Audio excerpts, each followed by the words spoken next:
2004 నుంచి తీయండి, phone tapping ఏమేమి జరిగింది, ఎక్కడెక్కడ జరిగింది, 2004 నుంచి ఏమేమి కుంభకోణాలు జరిగినాయి, లంబకోణాలు జరిగినాయి అన్ని తీయండి. ఇంకొక మాట కూడా నేను మిత్రులు మీకు గుర్తు చేస్తా ఉన్నాను, అధికారులు మారలేదు, ప్రభుత్వం మారింది. ఇప్పుడు వాళ్ళు చెప్పినట్టు ఇన్న అధికారులు ఈరోజు ఊసలు లెక్క పెడుతున్నారు. ఆయన అంతకంటే ముందే చెప్పినాం, వద్దురని ఆయన వాళ్ళు దుర్మార్గులు, దోపిడీదారులు, దొంగలు, అలా మాటలు విన్నారంటే మీరు జైలుకు పోతారు, మిమ్మల్ని తర్వాత తిరిగి కూడా చూడారని. ఇవాళ కేసులలో ఇరుక్కున్న వాళ్ళని అయ్యో పాపం అని కూడా అంటలేరు వాళ్ళు. చేస్తే చేసినాం, ఇట్లనే చేస్తాం. ఈ రోజు నీ ప్రభుత్వంలో నీ పక్కన కూర్చున్న పొన్నం ప్రభాకర్ గారే ఆ ఆరోపణ చేసిండ్రు. ఏమని? ఆనాడు కిరణ్ కుమార్ రెడ్డి ప్రభుత్వం నా ఫోన్ ట్యాపింగ్ చేస్తుంది. మరి అది వాస్తవమా కాదా? బయటికి విచారణ గ్యాంబిట్ పెంచు.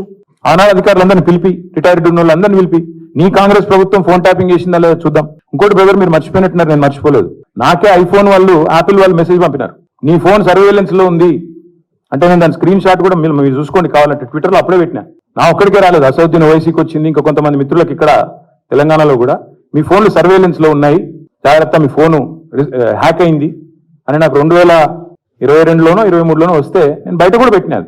ఎవడు మాట్లాడతాడు? ఊర్లలో ఆవారగాడు మాట్లాడతాడు, తాగుబోతోడు మాట్లాడతాడు, గట్లనే చేస్తాం మేము బజార్లో బట్టలు ఇప్పుకొని తిరుతాం, అయితే ఏందని ఊర్లలో అన్నారు.